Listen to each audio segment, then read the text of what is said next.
Hello मित्रों, आप कैसे हैं? मैं उम्मीद करता हूं आप अच्छे होंगे। जैसा कि संसद पर एक बेसिक समझ बनाने के लिए मैंने आपको अनुच्छेदों के माध्यम से समझाने का प्रयास किया कि संसद को पढ़ते समय उसके अनुच्छेदों में किस तरीके से तारतम्यता आप बनाएं, उस चीज़ को आप ध्यान में रखिएगा।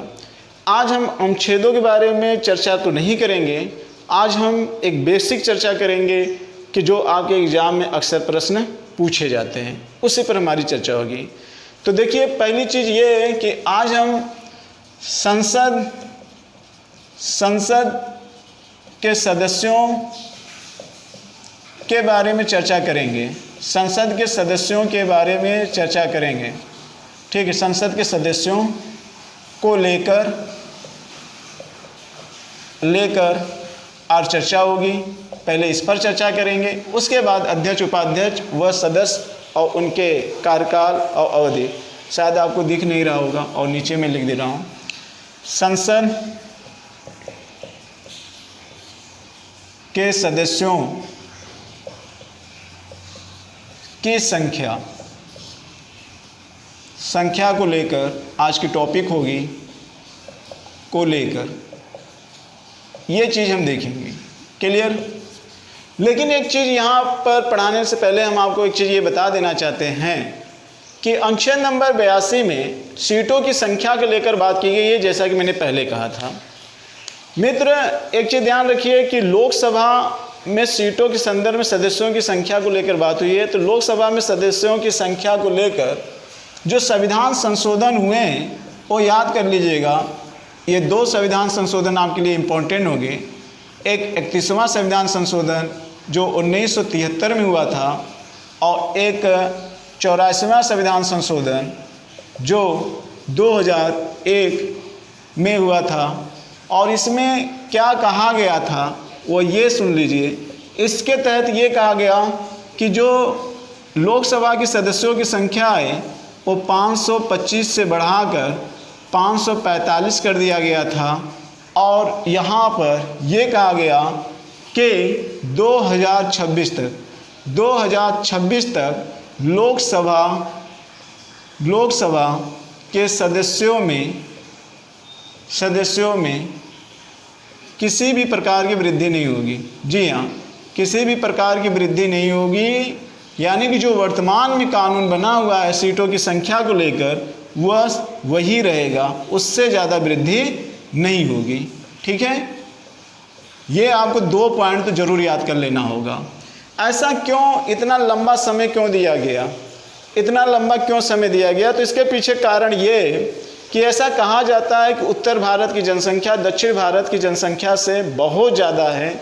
इस वजह से अगर जनसंख्या के आधार पर सीटों की संख्या को लगातार निर्धारित की जाएगी तो फिर पार्लियामेंट में सबसे ज़्यादा उत्तर भारत के ही सदस्य नज़र आएंगे। ऐसे स्थिति में कानून बनाने के संदर्भ में दक्षिण भारतीयों के साथ अन्याय हो सकता है। इस बात को ध्यान में रखते हुए ये इस तरीके का प्रावधान लाया गया था।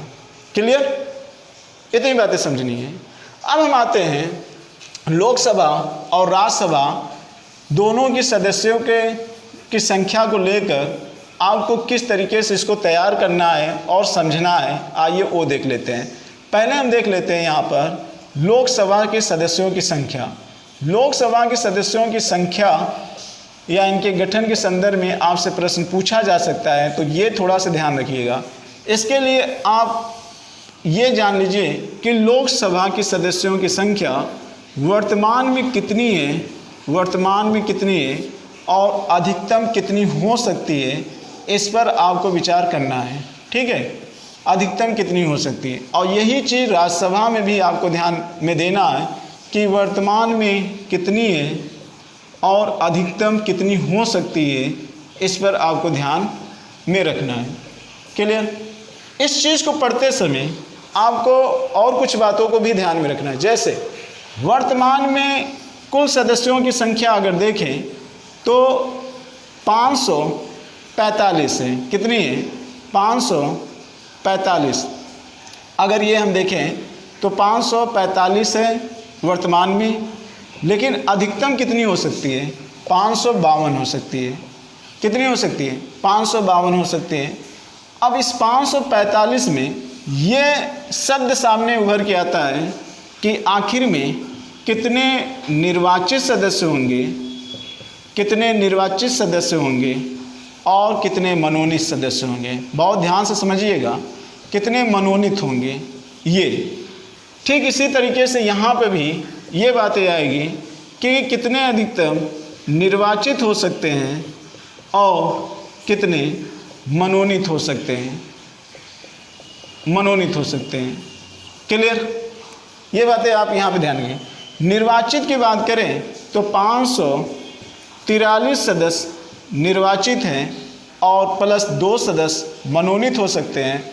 यहाँ पे अधिकतम निर्वाचित सदस्यों की संख्या 550 हो सकती है और मनोनीत कितने हो सकते हैं? तो 2 हो सकते हैं। क्लियर? वर्तमान में राज्यसभा में कुल सदस्यों की संख्या 250 बताई जाती है, लेकिन इसमें भी कुछ कंडीशन है। वो कंडीशन ये है कि निर्वाचित अधिकतम कितने हो सकते हैं। और वर्तमान में तो 245 है, सॉरी यहाँ पे 245 लिखना, 245 है और अधिकतम 250 हो सकते हैं। तो निर्वाचित कितने हो सकते हैं? तो 233 हो सकते हैं। और मनोनीत कितने हो सकते हैं? तो मनोनीत यहाँ पर जो होंगे वह 12 होंगे। कितने होंगे? तो 12 होंगे। और ये क्या है? ये निर्वाचित होंगे। तो 233 और प्लस 12 ये हो गए आपके 245। यहाँ पर अगर हम उस संदर्भ में बात करें तो यहाँ पर अगर देखें तो निर्वाचित सदस्यों की संख्या राज्यसभा में अगर यहाँ पे देखें तो 200 अधिकतम 238 हो सकते हैं और लगभग यहाँ 12 मनोनीत हो सकते हैं। तो टोटल 250 सदस्य यहाँ पर भी हो सकते हैं। आपके एग्जाम में पूछा भी जाता है कि लोकसभा में अधिकतम सदस्यों की संख्या कितनी होती है? 552। अधिकतम निर्वाचित कितनी होती है? तो 550। अधिकतम वर्तमान में निर्वाचित कितने हैं? तो 543। वर्तमान में सदस्यों की संख्या कितनी है? तो 545 कुल। और मनोनीत कितने हैं? 2। यहाँ भी पूछ सकता है कि राज्यसभा में वर्तमान में कुल सदस्यों की संख्या कितनी है? तो 245। वर्तमान में राज्यसभा के सदस्यों के मनोनीत सदस्यों निर्वाचित सदस्यों की संख्या कितनी है? तो 233। और यहाँ पे पूछ सकता है कि अधिकतम कितने सदस्य होते हैं? तो 250 हो सकते हैं, लेकिन अधिकतम निर्वाचित कितने हो सकते हैं? तो 238 हो सकते हैं। इस तरीके से सदस्यों की संख्या को लेकर प्रश्न हमेशा बनते रहते हैं। इस चीज़ को आपको ध्यान में रखना होगा। अब यहाँ पर देख लेते हैं 2-3 बातें यहाँ पर और देख लेते हैं। जैसे यहाँ पर अगर हम बात करें तो निर्वाचित सदस्यों की संख्या में अगर यहाँ पर देखें 13 जो सदस्य हैं ये केंद्र शासित राज्य के यहाँ पर हैं। यानी केंद्र शासित राज्यों में निर्वाचित सदस्यों की संख्या, जो पुराना आंकड़ा मेरे पास है वो 13 यहाँ पे हो सकते हैं। और यहाँ पर निर्वाचित सदस्यों की संख्या कितनी हो सकती है? तो 530 हो सकती है। ठीक है, इस तरीके से आप कॉन्सेप्ट बनाने की कोशिश करिएगा। ये जम्मू कश्मीर के अलग होने से पहले की सिचुएशन के बारे में बता रहा हूँ। ठीक है, लेकिन ये भी ध्यान रहे कि सदस्यों की संख्या इससे ज़्यादा नहीं हो सकती है। क्लियर? हाँ, इसमें कुछ हेर फेर हो सकता है। जैसे यहाँ पे राज्यों हैं तो जम्मू कश्मीर के कुछ आ गए, तो अब इसके जो राज्य में जम्मू कश्मीर थे यहाँ पे केंद्र शासित सदस्यों की संख्या क्या हो जाएगी? बदल जाएगी। तो इस चीज़ को थोड़ा सा आप अपडेट करिएगा, नहीं तो फिर हम कभी वीडियो लेकर आएंगे तो इस चीज़ को बता देंगे। क्योंकि जम्मू कश्मीर जब था तब उसमें जो विधानसभा की सदस्य थी उसको निर्वाचित लेकर इस चीज़ को ऐड किया जाता है और 13 यहाँ पर थे। समझिएगा इस चीज़ को। तो इसका मतलब यहाँ पे कम हो गया होगा और इस समय यहाँ पर केंद्र शासित राज्यों में निर्वाचित सदस्यों की संख्या क्या होगी? बढ़ गई होगी। क्लियर? ये मैं आपके कॉन्सेप्ट क्लियर करने के लिए बता रहा हूँ। इस चीज़ को आप ध्यान देने का प्रयास जरूर करिएगा। ठीक है, मिस्टेक मत करिएगा। अब करंट की चीज़ है, आप अपडेट हो जाइएगा। अब क्या अपडेट होंगे? पहले तो 530 था, ये तो 543 ही रहेंगे। लेकिन जब जम्मू कश्मीर अलग हुआ होगा तो 3 केंद्र शासित होंगे, तो इसके सीटों की संख्या कम हो गई होगी, 530 से कम हो गई होगी। अब ये इसमें ऐड हो गए होंगे तो ये 13 से अधिक हो जाएंगे और ये 530 से क्या हो जाएंगे? कम हो जाएंगे। ठीक है, अब ये जम्मू कश्मीर में आप इस चीज़ को देखिएगा। ठीक है, कितना जुड़े हैं और कितना घटे हुए हैं। ठीक, इस चीज़ को आप ध्यान में रखिएगा। अब वही चीज़ यहाँ पर देखिए, अब निर्वाचित सदस्यों की संख्या तो अब 530 यहाँ पर बताई गई है। ये 530 जितने निर्वाचित हैं उतने तो बने रहेंगे। अधिकतम कितना हो सकते हैं? तो 20 हो सकते हैं। तो हो सकता है कि जो जम्मू कश्मीर के सदस्यों की संख्या है, अब ये माइनस होकर इस 20 में क्या हो जाए, ऐड हो जाए। ठीक है, तो ये 530 और प्लस 20 अधिकतम केंद्र शासित राज्य के कितने हैं, 20 हो जाएंगे। ठीक है, लेकिन ये अधिकतम की श्रेणी के रूप में रखा गया है। यहाँ पर तो माइनस होंगे ही होंगे, तो यहाँ पर भी माइनस हुए होंगे, प्लस यहाँ पे हुए होंगे, तो यहाँ पे भी प्लस हो सकते हैं, जो चीज़ें यहाँ पे दर्शाई गई होगी। तो ध्यान से समझिएगा। अगर नहीं समझ पाए होंगे तो मुझे कमेंट ज़रूर करना, मैं इस पर फिर एक वीडियो आपको समझाने के लिए बना दूंगा। ठीक है, मनोनीत सदस्यों की संख्या कितनी है? तो 2 ऑलरेडी रहेंगी। मनोनीत सदस्यों को कोई बढ़ाने के लिए यहाँ पर नियम कानून नहीं आया है। अब यहाँ पे देख लेते हैं 233। तो 233 में जो 4 सदस्य हैं वो केंद्र शासित राज्य के थे। ठीक है, केंद्र शासित राज्य के राज्यसभा सदस्यों की संख्या। ठीक है, हो सकता है अब जम्मू कश्मीर अलग हो गया है तो इनके 4 से जगह 8 हो सकते हैं, 10 हो सकते हैं, लेकिन पहले यहाँ पे कितने थे? तो 229। अब जब इसमें केंद्र बढ़े होंगे तो इसमें भी क्या हुआ होगा, माइनस। क्यों? क्योंकि जम्मू कश्मीर निकला तो केंद्र शासित में प्लस हो गए होंगे और इसमें माइनस हो गया होगा। ठीक उसी तरीके से ये पुराना आंकड़ा है। ठीक है, इस चीज़ को आप ध्यान में रखिएगा। और यहाँ पे अधिकतम कितने हैं? 238, तो ऑलरेडी उतने बने ही रहेंगे। इस चीज़ को आप थोड़ा सा ध्यान दें। तो यहाँ पे प्लस कितना किया गया है? अधिकतम 5 और बढ़ सकते हैं। ठीक है, और यहाँ पे कितने हैं? तो 4 हैं, 233। इस चीज़ को थोड़ा सा ध्यान रखिएगा। ठीक है, ये केंद्र शासित राज्यों की संख्या है। केंद्र शासित राज्यों की संख्या के संदर्भ में बातें यहाँ पे की गई है। ठीक है, तो राज्यों में अधिकतम कितना निर्वाचित हो सकते हैं, और उस निर्वाचितों में आपको केंद्र शासित और राज्य क्षेत्र में थोड़ा सा ध्यान देना होगा। ठीक है, नहीं समझ पा रहे होंगे तो ज़रूर कमेंट करिएगा। ये मेरा पुराना आंकड़ा है तो उस संदर्भ में। ठीक, इतना ध्यान रखिएगा।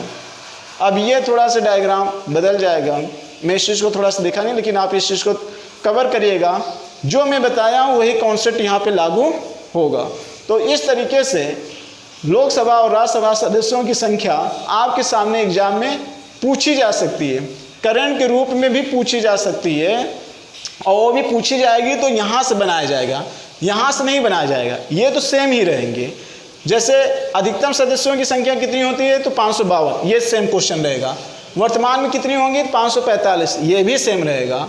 राज्यसभा में वर्तमान में कितने होंगे? 245, तो ये भी सेम रहेगा। और अधिकतम कितने होंगे? तो 250।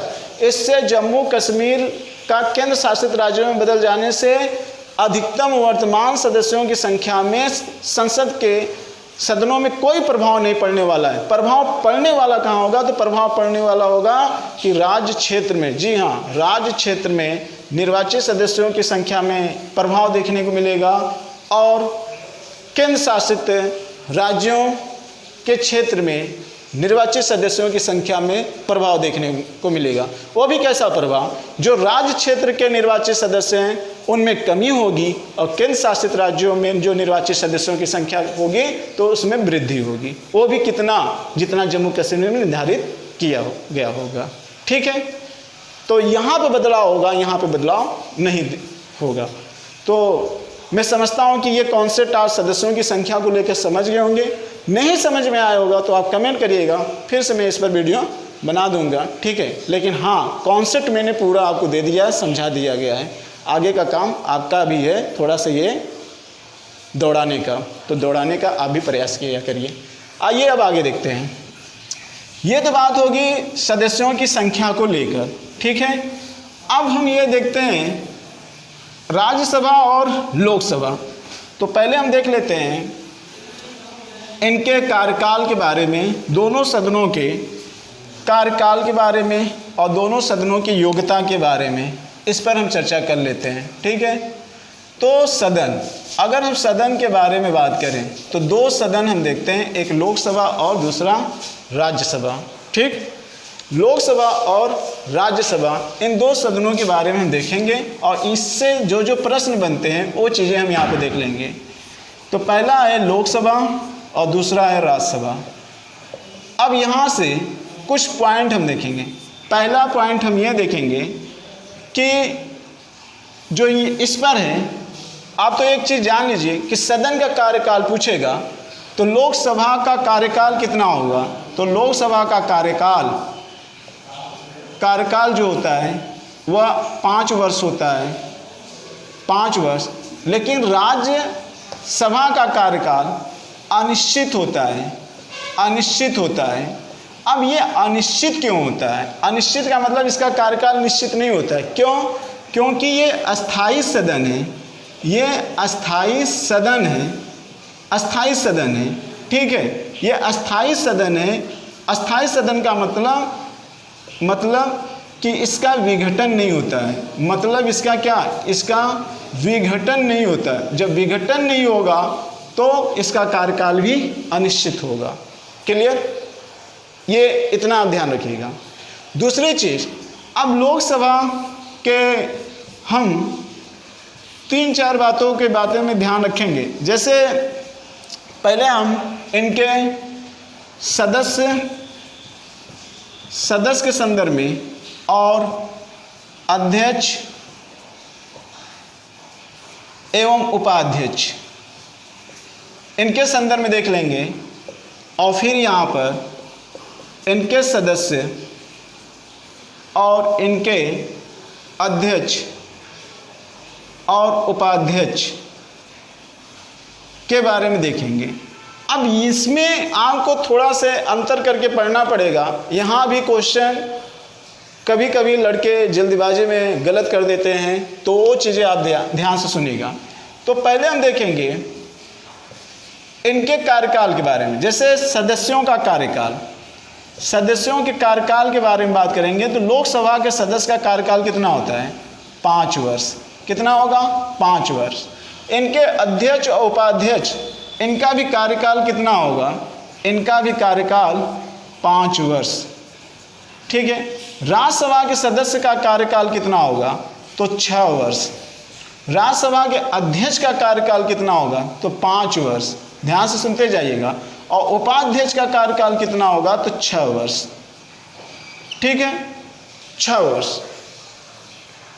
क्यों? क्योंकि राज्यसभा का अध्यक्ष उपराष्ट्रपति होता है, ठीक है, और वो राज्यसभा का सदस्य नहीं होता है। इस वजह से इसका कार्यकाल कितने वर्ष निर्धारित किया गया है? 5 वर्ष। उपाध्यक्ष राज्यसभा का सदस्य होता है, तो एक सदस्य का कार्यकाल कितना? 6 वर्ष। तो यहाँ भी सदस्य और उपाध्यक्ष दोनों का कार्यकाल कितना होगा? 6 वर्ष।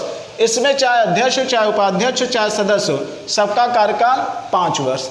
योग्यता के बारे में देखें तो आप लोग सभी जानते हैं कि योग्यता की अगर बात करें तो वह भारत का नागरिक होना चाहिए, सभी जानते हैं। वो पागल और दिवालिया नहीं होना चाहिए, सभी जानते हैं।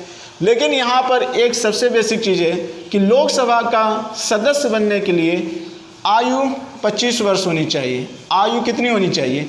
25 वर्ष होनी चाहिए लोकसभा के लिए। और यहाँ पर अध्यक्ष बनने के लिए, राज्यसभा का अध्यक्ष बनने के लिए आपकी आयु 35 वर्ष होनी चाहिए।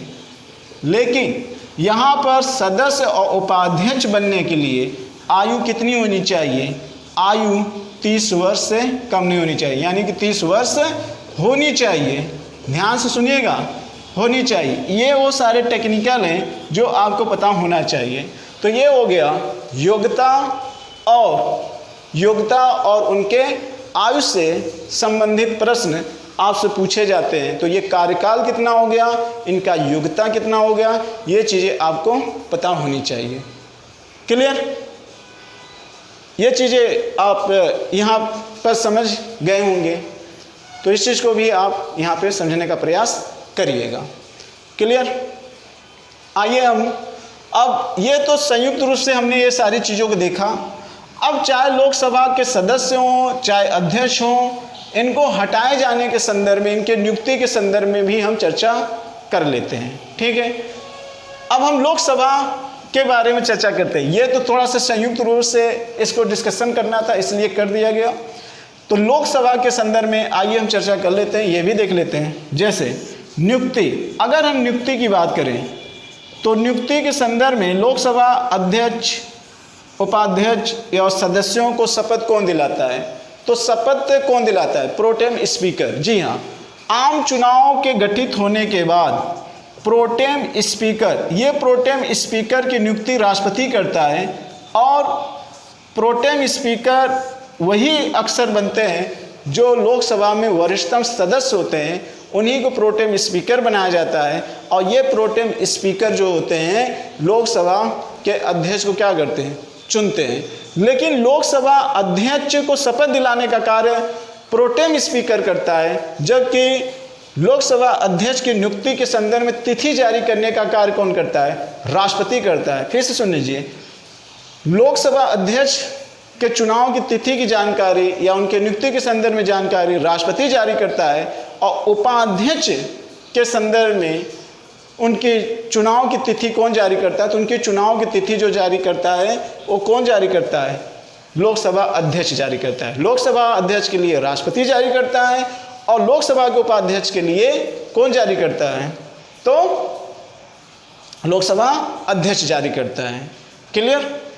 और प्रोटेम स्पीकर ही लोकसभा के सदस्यों को क्या दिलाता है? शपथ दिलाता है। वह इसका कार्य, जैसे ही शपथ दिला देता है या जब तक लोकसभा अध्यक्ष अपने पद को ग्रहण नहीं कर लेता है तब तक प्रोटेम स्पीकर अपने पद पर बना रहता है। एक बात। दूसरी बात ये, लोकसभा का अध्यक्ष भी अपने पद पर तब तक बना रहता है जब तक लोकसभा सदस्यों का चुनाव व शपथ दिला न लिया जाता है, तब तक लोकसभा अध्यक्ष अपने पद पर बना रहता है। ठीक है? तो प्रोटेम स्पीकर का मुख्य उद्देश्य कि नवगठित लोकसभा सदस्यों के चुनाव के उपरांत उनको शपथ दिलाना और लोकसभा अध्यक्ष के पद तक आना।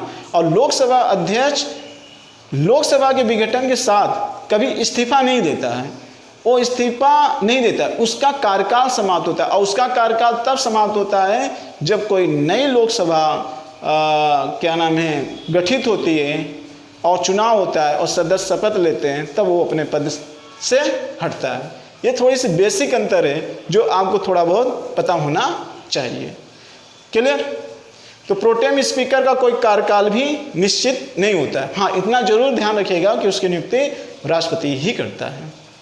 क्लियर? और वो भी जो लोकसभा के वरिष्ठतम सदस्य होते हैं उनकी नियुक्ति करता है। आवश्यक नहीं है, अनिवार्य नहीं है, लेकिन आवश्यक जरूर है। ठीक है, ये बात ध्यान में रखिएगा। तो ये नियुक्ति के संदर्भ में हो गया। लोकसभा अध्यक्ष को हटाने के संदर्भ में थोड़ा सा समझ लीजिए। लोकसभा अध्यक्ष का कार्य क्या होता है? लोकसभा अध्यक्ष का कार्य पूरी संसद की बैठक करवाना, बोलना, संसद सत्र चलवाना, उनके कार्यों को संचालन करना, ये तमाम प्रकार के लोकसभा अध्यक्ष का कार्य होता है। यहाँ से प्रश्न नहीं पूछे जाते हैं। हाँ, ये जरूर आप याद करिएगा, लोकसभा अध्यक्ष जो होता है, जी हाँ, लोकसभा अध्यक्ष जो होता है, लोकसभा जो अध्यक्ष होता है वह संसद में मतदान नहीं करता है।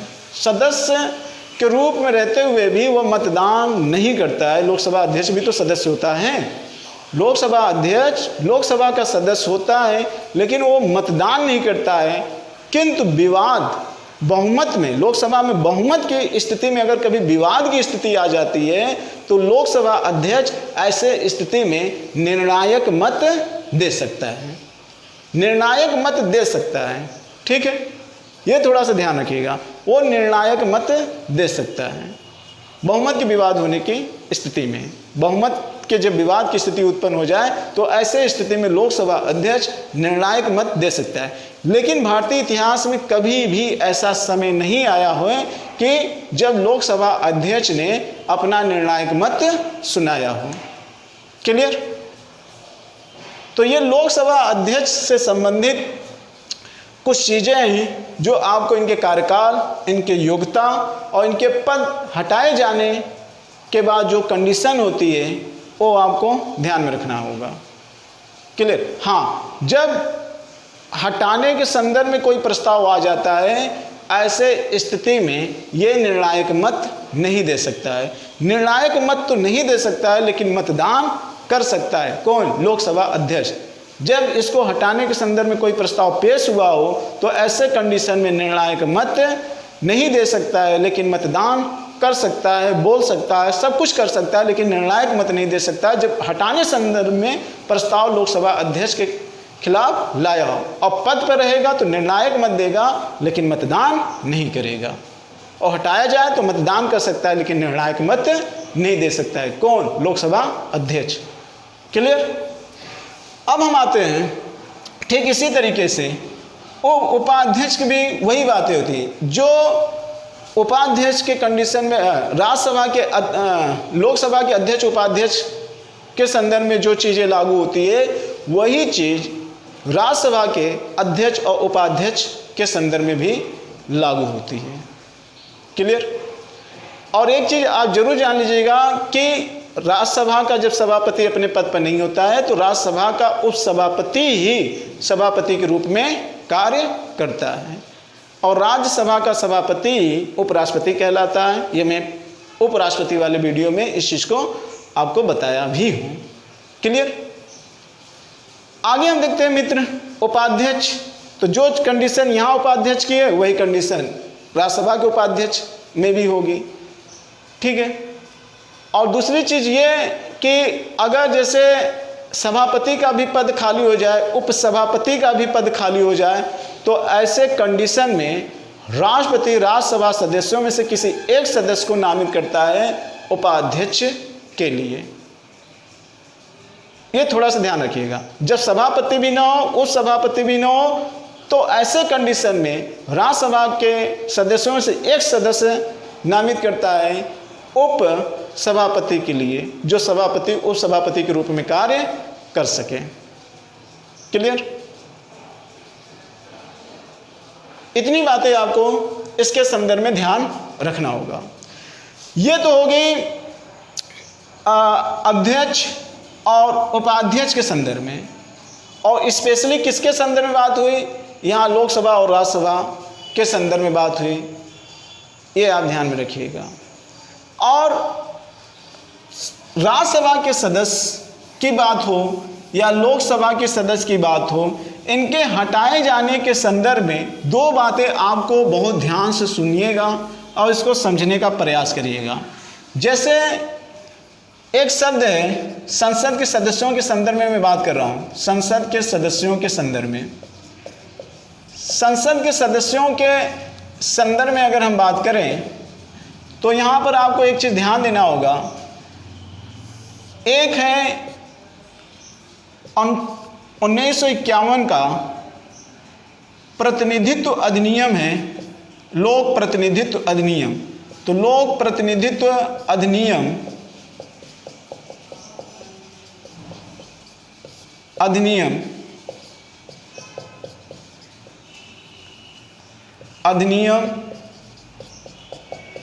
थोड़ा सा टेक्निकल है ये। और एक है 92वें संविधान संशोधन के तहत, 92वें संविधान संशोधन के तहत 1985 का राजनीतिक दल बदल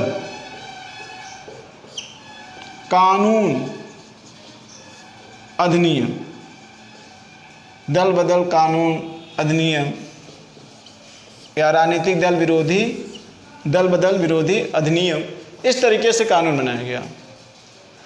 यहाँ पे देखिए जो ये नियम बनाया गया है इसके लिए अनुच्छेद नंबर 102, स्पेशली 102 को ध्यान में रखकर, अनुच्छेद नंबर 102 में मैंने बताया था कि संसद के सदस्यों के निहत्था के संदर्भ में बात की गई, यानी किस परिस्थितियों में संसद के सदस्यों को अयोग्य घोषित किया जा सकता है, ऐसे संदर्भ में बात की गई है। तो ध्यान में रखिएगा कि अनुच्छेद नंबर 103 के तहत ये बताया गया है कि राष्ट्रपति निर्वाचन आयोग की सलाह पर, जी हाँ, निर्वाचन आयोग के सलाह पर संसद के सदस्यों को अयोग्य घोषित कर सकता है। अयोग्य घोषित कर सकता है।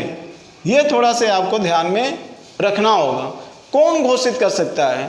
तो ऐसे मामले में जो अयोग्य घोषित करेगा वो राष्ट्रपति करेगा, और किसके सलाह पे करेगा? तो निर्वाचन आयोग के सलाह पे करेगा। लेकिन राजनीतिक दल बदल से संबंधित संसद के सदस्यों को अयोग्य घोषित करने का अधिकार यहाँ पर जो कार्य करती है वो संसद करती है। ये थोड़ा सा ध्यान रखिएगा, ठीक है। यहाँ पे संसद इसको करती है, ये आप थोड़ा सा ध्यान में रखिएगा। दोनों के संदर्भ में अयोग्य घोषित करने के प्रावधान जो हैं वो अलग अलग हैं। एक 1951 के लोक प्रतिनिधित्व अधिनियम के तहत और एक राजनीतिक दल बदल विरोधी अधिनियम के तहत, इस तरीके की बातें। तो ये कुछ बेसिक अंतर हैं जिसको आपको ध्यान में रखना होगा। क्लियर?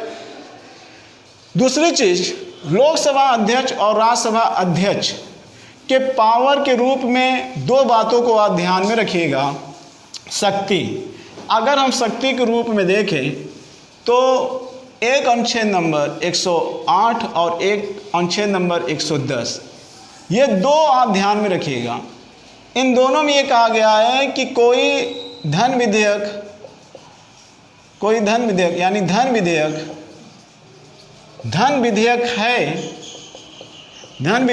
विधेयक है, इस बात का निर्णय लोकसभा अध्यक्ष करता है, न कि राज्यसभा का अध्यक्ष। और दूसरा, संयुक्त अधिवेशन की बैठक की अध्यक्षता अनुच्छेद नंबर 118 के तहत लोकसभा अध्यक्ष करता है। तो लोकसभा अध्यक्ष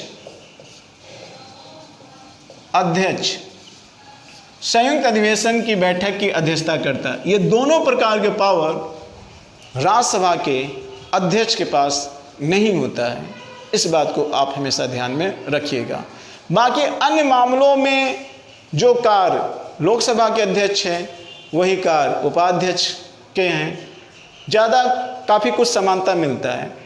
मतदान करने का, मतदान न करने का, निर्णायक मत देने का, निर्णायक मत न देने का, वो कौन कौन से कंडीशन है वो सारे अभी जस्ट इसके पीछे मैंने चर्चा किया हुआ था उनके कार्यकाल से रिलेटेड। ठीक है, ये संसद से रिलेटेड जो मैंने अभी टॉपिक सारी चर्चा किया, संसद के सदस्यों से लेकर, कार्यकाल से लेकर, उनकी योग्यता को लेकर, उनके पद के हटाए जाने के संदर्भ में, तो मैं समझता हूँ कि ये वीडियो आपको समझ में आया होगा। यदि आपको किसी भी तरीके की प्रॉब्लम हो तो आप निश्चित रूप से कमेंट ज़रूर करिएगा। उस आपके प्रश्नों का मैं समाधान करने की पूरी तरीके से क्या करूँगा, कोशिश करूँगा। ठीक है, तो नेक्स्ट टाइम एक नए वीडियो के साथ फिर हम जल्दी ही उपस्थित होंगे। इसी के साथ मुझे इजाज़त दीजिए। जय भारत, जय हिंद।